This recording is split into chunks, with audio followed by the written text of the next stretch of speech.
Hey everyone, Michael Kerr here with another 5 minutes with. In this case, I have my dear friend and colleague, Azadeh, the unforgettable Azadeh. Azadeh is a speaker, she's an author, she's a trainer, she is a brand strategist, and an extraordinary talented flamenco dancer.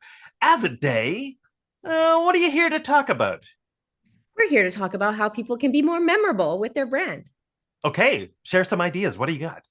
Yeah. So, I've been running my branding and marketing business for 17 years and I've worked with thousands of people. And I got to tell you, everyone's really good at their expertise, but what they miss is identifying how they're unique and what makes them memorable. And that's what I call your signature move. I remember you and I talking about it actually some time Yeah. ago because I interviewed you for one of my presentations and you shared with me this outrageous cool thing that you did in one of your talks that skyrocketed your success afterwards.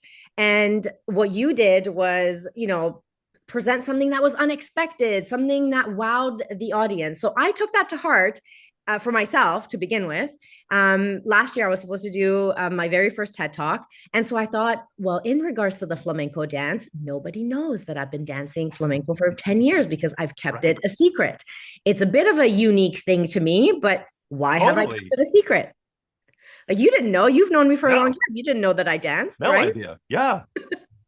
So, anyhow, I thought, is there a way of weaving in flamenco and branding? Can they go together? And you and I actually brainstormed this quite a lot. We figured it out.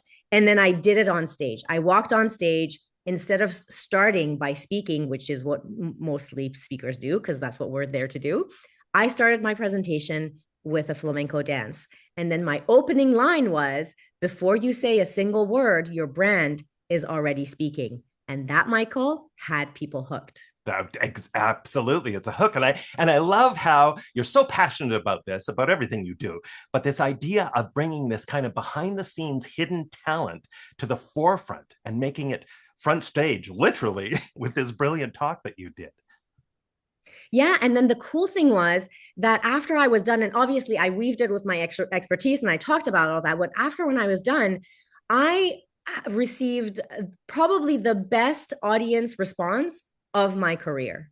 And since then, now I've shared the TEDx talk with folks. Since then, I have people coming up to me wondering what is an outrageous thing that they can do in their business, in their career to make them more memorable. Right, and what a great question for any of us to ask. Whether we're solopreneurs or we work in a large company, what is something outrageous you could do to promote your brand or outrageous with your customer service? So, how do you think this applies to leadership? Does it apply to leadership in any way? Oh, absolutely. Whether you're leading a team, leading your career, a business, the question isn't what do you do? Because that's where people usually get stuck. Right. It's more about what are you known for? Because Oh, your legacy isn't, your title or the awards that you've won. It's how people feel about you. It's the impact that you created and what people identify and associate you with when you're not in the room. uh, So a simple test could be if I were to ask someone to describe you in one sentence, can they? And can they do it quickly?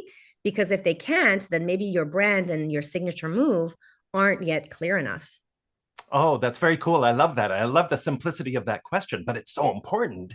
And you're talking about legacy, I think, here too, right? What legacy are you leaving behind? Now, does this apply just as much, do you think, to us as individuals in terms of our brand and our companies that we work for? This works at both levels, I Oh, both imagine. levels. Absolutely. Because it could be personal. Like if you're an entrepreneur, you're obviously it's you, your brand, you're putting yourself out there. And then if it's your corporation, then your corporation is out there. But at the end of the day, people do business with people. That's what we're Right. there for. So your brand at the end of the day is not what you announce, is something that people experience over and over again until they can't not associate you with it. Oh, I love that. Until they cannot associate you with that thought. Oh, I love that. Do you have any final words of wisdom for us Have as a day? fun, go out there, do the best thing that you can, be you. At the end of the day, be you, bring in your energy, bring in your uniqueness, and that's what people connect to. Oh, fabulous. I love that. Be the best you can be. Thank you so much, Azadeh.